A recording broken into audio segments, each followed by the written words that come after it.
Welcome, everybody, to the podcast show, Doing Business with a Servant's Heart. This is Steve Ramoni, your host, and I am so excited. It's a good friend of mine I met a few years ago out of the UK, so I'm excited. It's an international podcast. That's it. And it's Ernie Boxall. I want to say his full name. I never want to forget that. He's a storyteller, and he's the founder of Ernie Said. Welcome to the show, Ernie. Thank you, Stephen. Thank you for the opportunity. You're very welcome. You're welcome. You fit the mantra of a servant's heart. I've talked to you many times, and we've introduced many people to you. Why Ernie Said? Speaking Academy for Inspired Dialogue. Said. And my background in business originally was in exercise and in shiatsu therapy, which meant that I touched people. And I learned very quickly that to be able to touch people, they had to know, like, and trust you. And one of the best ways for people to know, like, and trust you, I found, was through this, what I call my audible business card. If I went to a network meeting where there were accountants, lawyers, solicitors, I could give them a normal business card with the set of words on. And then the next week, I might be with plumbers, tradesmen, but I'd give them the same business card with the same set of words on. But with this, I could change the words at the meeting. I could change the tone of the words. And so it was really my authentic business card. It was the way people got to know me, was through my presentations. Very interesting. The mouth is your business card. Yeah. Never heard that before. And, with Infone, and thank you for being a client, we have to have something to give them. But I didn't think about, that's interesting. So I can imagine that can be done anywhere in the world. Absolutely. It's, in fact, as you know, Steve, as a storyteller, I ran a small business in Leamington Spa in England called Storytelling Corner, where I invited storytellers, authors, poets, musicians to tell a story to a live audience. And then, of course, the pandemic hit and the venue closed down. And I thought that would be the end of Storytelling Corner until I found a group called the Worldwide Virtual Storytelling Guild on Zoom. So instead of me telling my story to 25 to 30 people in Leamington Spa, I started to tell it around the world in these little boxes. Little boxes that work very well, don't they? Absolutely. I'm probably now more well-known in America than I am in England. we both know through the Happy Neighborhood Project. Right. So I was, you did my story, but I want the audience out there, let's go through a 5-minute journey of what you do and use me as your person, your avatar. Let's go through that. So I'm you're going to tell my story. Let's walk through that journey. Well, I first thing I say to all of my guests is that we're going to take their story from before they were born to where they are now, and we'll talk about all the lessons in between. And so the first question I ask all of my guests is, do you know how your mother and father met? And I'll answer that with, I don't know. So I would say, are your mother and father alive? My dad's passed, but my mom's still alive. Well, ask your mother, because that's your story from before you were born. That's where your story actually started, is with you. Because the reason is, Steve, let me tell you my story from how I was born. My father, in the Second World War, was with a regiment called the Royal Warwickshires. But he was an athlete. And they used him as their sporting mascot. He would played soccer for the battalion. He played rugby for the battalion. He ran for the battalion, but most importantly, he boxed for the battalion. And you know what the army's like, the boxers supreme. And so he ate with the officers so that he could keep his strength up, and he never drank. 2 years after the war finished, he came to a place called Nuneaton to meet a friend, and they went into a place called the Granby Arms for the first time, and he drank 3 pints, and he started to feel a little bit heady. So he said to his friend, I'm going outside. So he went outside, tripped, and knocked a woman over.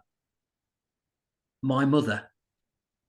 Oh my gosh. Now imagine, Steve, if he'd have had 2 pints, or if he'd have gone to the toilet instead of outside, I wouldn't be here. Wow. Yeah. That's wow, that's eye-opening. You don't think about that. I can see. So what's the next step? Okay, now we know your mother and father met, how they met. Yeah. What's the next step? Story from 1 to 10, because it's a story. If I can just digress a little bit, Steve, yes. I am a shiatsu practitioner.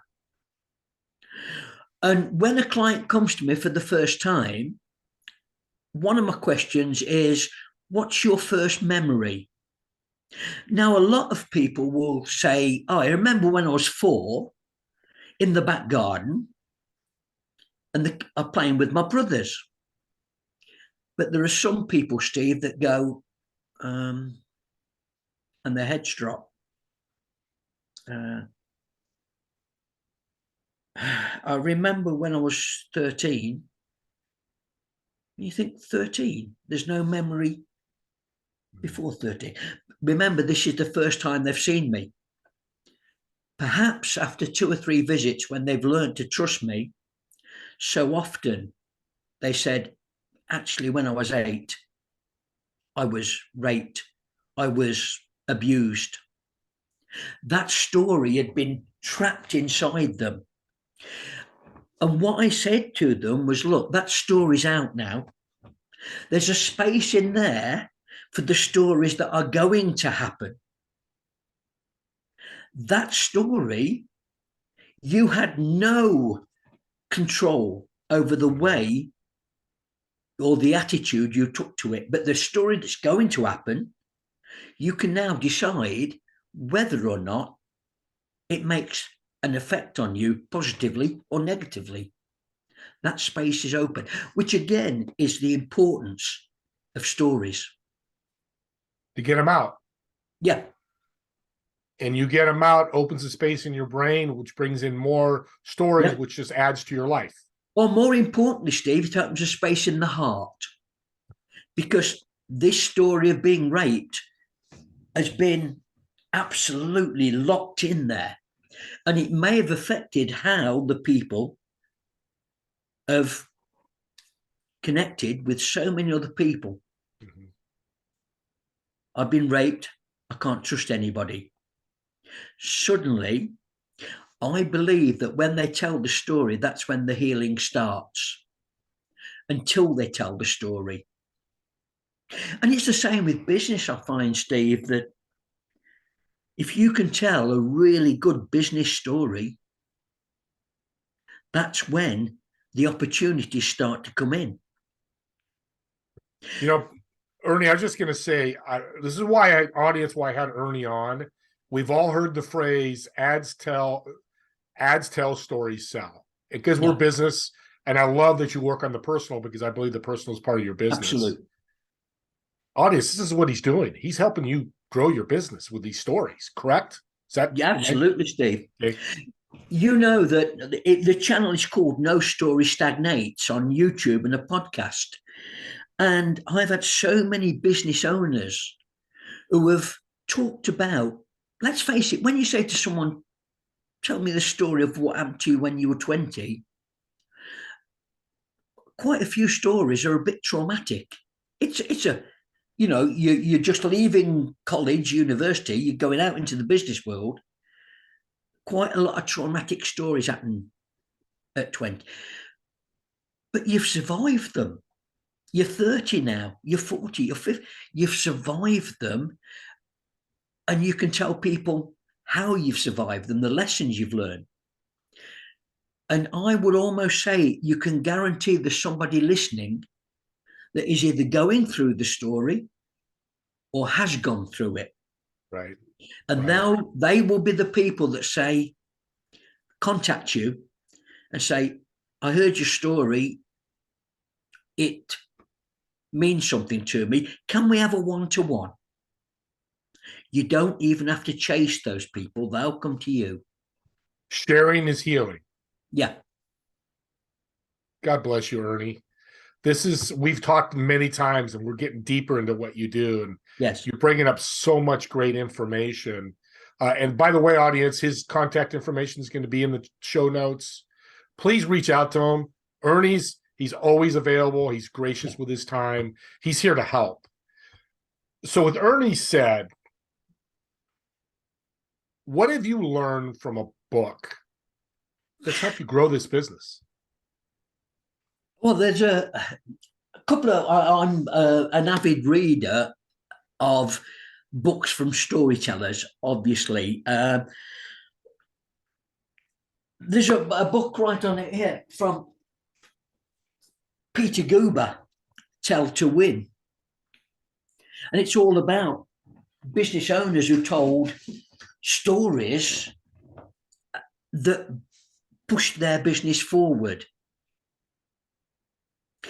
And there are so many books, but perhaps one book that people might be surprised by is that one of the first books I ever read was a book called Anthem by Ayn Rand. And this was a book written, I think, in the 30s about a world that was split just into 5 zones. And each zone was controlled by a central committee. And there were no individuals. Everybody was controlled by the central committee. Isn't that the way the world is trying to move now? Wow, that's interesting that you said that. Yes. So this is a fictional book, correct? Yeah. It's not written. Well, she wrote Atlas Shrugged. Have you heard of that one? Yes. And how close to happening is that now? The logistics in America, the establishment, that's just, again, that's another story. Yeah. But what I'd love to say, Steve, if I can, is that I think it's time for business owners to speak out. I'll put my hands up.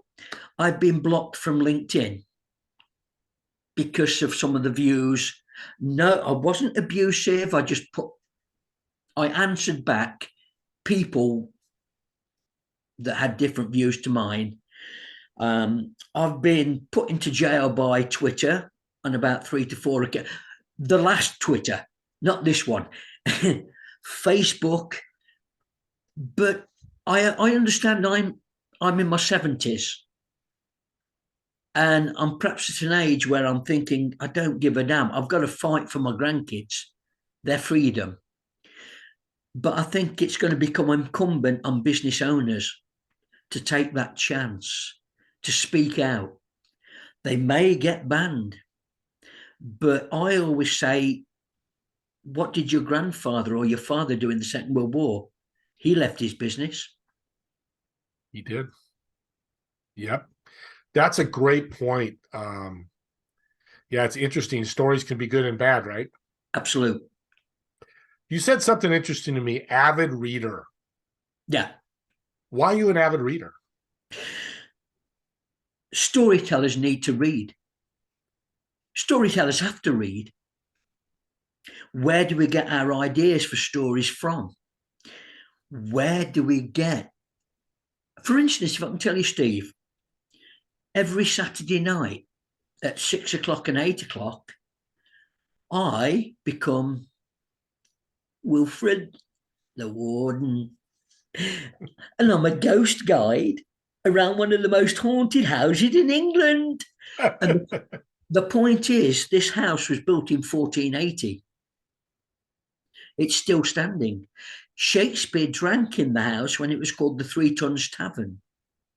In 1642, in the first battle of the English Civil War, which took place 10 miles from the house, the parliamentarian troops, some of them were billeted in this house. And every Saturday night, I have to take people around the house in the dark and tell them about all the people who have died there. And I have to make it entertaining as well as educational. And I can do that because I've got something called the 4Ps, Steve. The 4Ps of perfect presentations. You prepare, you practice, you get your posture right, and then you perform. Now, that doesn't matter whether it's a 60-second network pitch or a 3-day workshop. You prepare it, and then you practice it. And then those two will give you the right. Have you ever seen someone deliver a great presentation with their hands in the pockets or their shoulders up here? Posture. But then you've got to perform. Even in a 60-second presentation, you've got to entertain as well as educate. And that's the 4Ps, audience. Remember that, the 4Ps. We'll put that in the show notes as well. Again, reach out to get more information about this. So what you're telling me, Ernie, is storytelling would be good for a business owner or a business salesperson, right? Absolutely. But to be a good storyteller, you need to be an avid reader. Yes. Yeah. Okay. Yes. That's a great tip. Even if it's only reading everything that you're selling. You know, get the nuts and bolts of what it is you're selling. But then you can't go into a business owner and just tell them the nuts and bolts. You've got to put a story behind those nuts and bolts. Yeah. How they became nuts and bolts. Yeah, that's so true. And it's interesting. This is doing business with the servant's heart, audience. This is doing personal with the business hearts, what Ernie's talking about. So if you need personal help, Ernie's here to help. You know, we're talking about business, but I've always said in my podcast, take care of yourself, which is what you do, Ernie. Yes. Those stories and getting stuff out, your business is going to thrive. Nobody will argue that, right? No. That's right. There is a health benefit to it as well, Steve.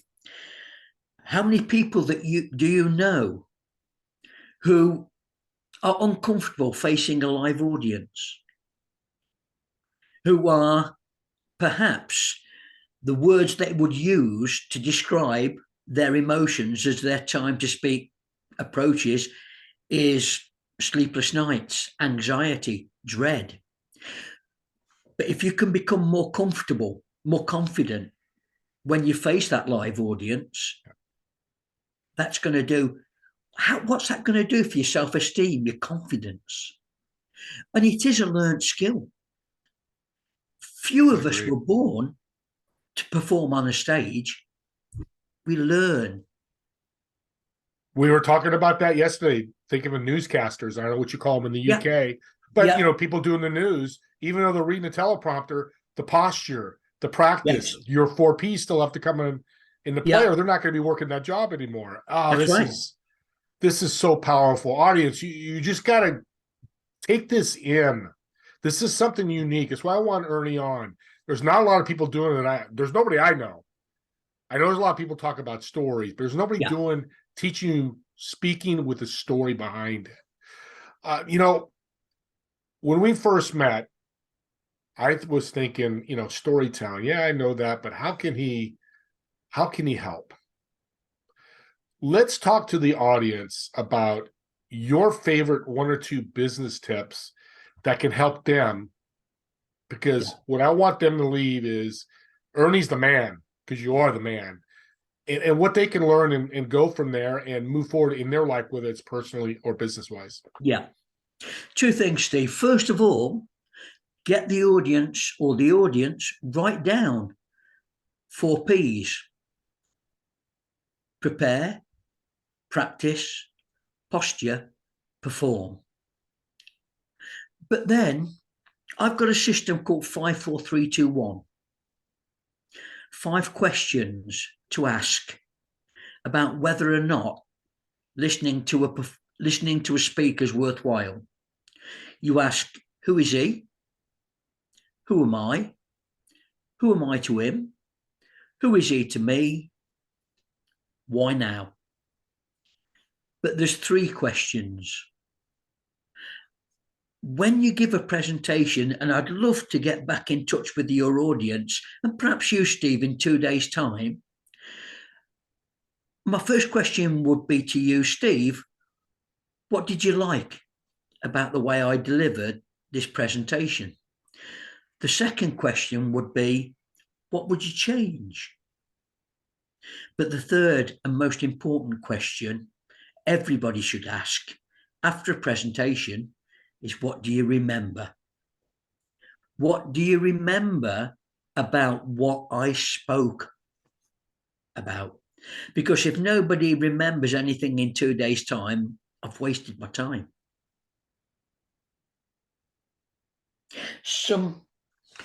Have you just got a minute, Steve? 1 minute.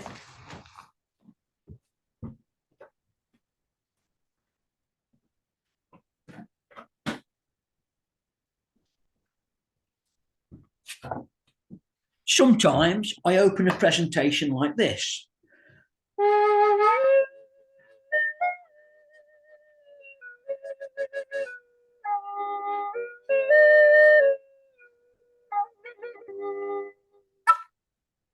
And then perhaps 3, 4, 5 weeks later, I see someone that's been in the presentation, been in the meeting, and I'll ask them what they remember. They probably can't remember a word I said, but say, you're the chap that played the flute. Yeah, that gives me an opportunity to talk to them about what it was I was talking about. And I would say that's why I would say to everybody, when you give a 60-second presentation, perform. Don't just give it. Give it from the heart. Give it everything you got. It's important.